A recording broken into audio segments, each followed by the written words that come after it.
Assalamualaikum warahmatullahi wabarakatuh. Bertemu lagi dengan saya Saskia Rafatri Channel di YouTube aku beberapa Indonesia dan episode My dari 3. Kali ini saya akan menjelaskan faktor apa pengaruh persaingan dari Raffi Ahmad versus Aziz Adina yang kebetulan banget nih. Bulan Juli ada mereka tuh membawakan dua acara yang sangat berbeda genre. Seperti misalnya akan membarunya Raffi Ahmad yang membawa host Olimpiade Sahabat Indonesia, sedangkan Asnya Jamomi sebagai mentor dari Inovaton. Jadi keduanya ini, kalau kita membandingkan dua-duanya, nah bagaimana sih membedakannya? Nih, ini kita akan mulai aja biar kalian tuh nggak perlu harus ngomentari bahwa artis Malaysia itu jauh lebih ngapain ngurusin itu tuh. Jadi kalian bisa kata-kata negatif dari Asna Jamomi ya, ataupun sebaliknya. So, jadi kita tahu bahwa kalian bisa lihat di kolom deskripsi Wikipedia mengenai perjalanan karir mereka ya, di kolom deskripsi. Jadi Raffi Ahmad itu sekali lagi, saya nggak perlu bahas biopiknya aja ya. Tapi kita membuktikan bahwa karir Raffi Ahmad itu sebenarnya berawal dari zaman Lenong Bocah, tepatnya di di bawah pimpinan Sanggar Ananda Tidak Gumai. Mungkin dia juga merupakan seangkatan dari Ruben Onsu, Almarhum Olga Saputra, Cika Waode, Lia Waode, dan lain sebagainya. Sedangkan Asya Jenawa itu memulai karirnya tuh sejak tahun 1990-an, tepatnya menjadi personality TV3. Ya mungkin saat itu dia masih menjadi presenter acara Malaysia yang terkenal 90-an sebenarnya seperti Password Sinar Kebilangan dan juga Nuga Juara Lagu. So, jadi kalau kita membandingkan compare dengan perjalanan karir mereka itu kalian mungkin terlalu panjang ya untuk membahas itu semua. Kalian bisa cari sekali lagi ada di kolom deskripsi yang di bawah ini. Nah, bagaimana dengan kesuksesan penghargaannya? Nah, kenapa bisa dipanggil penghargaan? Sebenarnya film itu penghargaan pertamanya itu banyak sekali yang diraih seperti SFP Music Awards, SFP Music Award, SFP Awards untuk kategori aktor terbaik untuk 2006 dan presenter paling ngetop dari tahun 2019 sampai tahun 2022. Ya mungkin selain itu juga pernah di Kobe Awards sebagai presenter terfavorit. Ya mungkin bisa dibilang penghargaan Raffi Ahmad itu sangat banyak sekali, bukan yang dikenal dari MNC aja tapi juga SMTech. Kenapa bisa berkontrak seperti itu?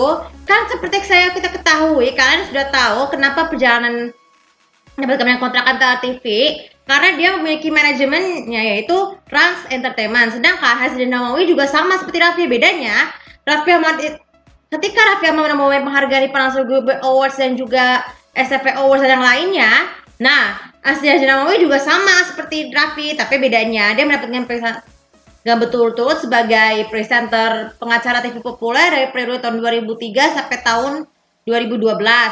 Lalu baru setelah itu juga yang baru tahun lalu itu adalah Anugerah Meletop Award 2021 untuk kategori personality paling ngetop. Nah, meletop. Nah, kemudian, jadi dia mendapat penghargaan banyak sekali. Selain dari Anugerah Juara Bintang Harian, Asri Haji Nawawi itu juga sama-sama mendapatkan penghargaan lain seperti salah satunya Anugerah Sri Angkasa dan juga ikonik dari TV3. Dan itulah makanya Raffi Ahmad itu juga sebagai sultan dan Asya Jamomi sebagai presenter paling evergreen, sehingga dia membawakan banyak sekali acara-acara bukan hanya dari media prima aja tapi juga dari Astro. Sekarang kita mulai dengan ketiga tentang perjalanan karir di dunia film dan sinetron.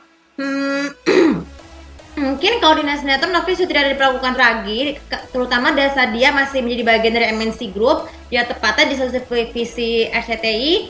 Dia itu sebenarnya memang beberapa film sinetron seperti misalnya adalah Cinta SMA, terus Bintang Tubaim yang sama si Keifu ya. Kalau kalian yang udah nonton situ bisa cek di video.com.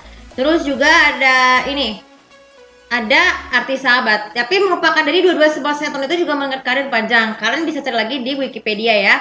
Sedangkan Haji Nawawi itu acting filmnya tuh di film itu seperti Cakmen, terus juga Noku Nomor 1 dan juga dan lain sebagainya. Mereka itu sama-sama terkenal dengan bukan hanya bakat presenter yang aja, tapi juga bakat acting dan juga menyanyi.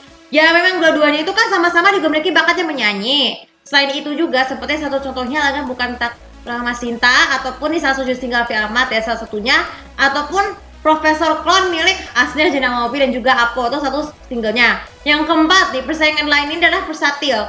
Jadi Raffi Ahmad dan Asnia Jenawawi itu memiliki kekayaan yang sangat banyak jika dibandingkan dan dikompar dengan bagian sebelumnya. Kita sering mendengar risih nih kalau ada Asnia Jenawawi menang, siapa juga menang. Nah memang betul, karena kan kalau kekayaan banyak itu mereka memberikan hadiah banyak sekali seperti banyak karyawannya, banyak usahanya, atau juga banyak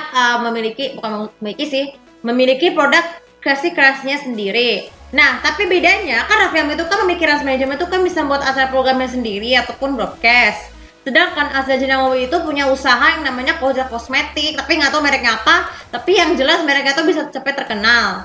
Nah, setelah itu yang terakhir adalah nih, kalau misalkan saat legasi Raffi Ahmad dan Azza itu sukses, bukan bisa belajar banyak dari beberapa selebriti senior nih dan junior yang lainnya nih.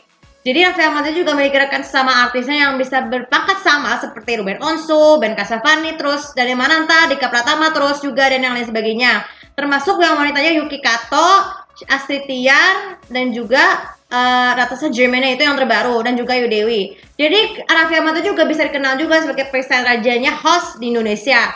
Begitu juga dengan Azza Nawawi mendapatkan predikat yang sama pantas seperti Raja Host Malaysia.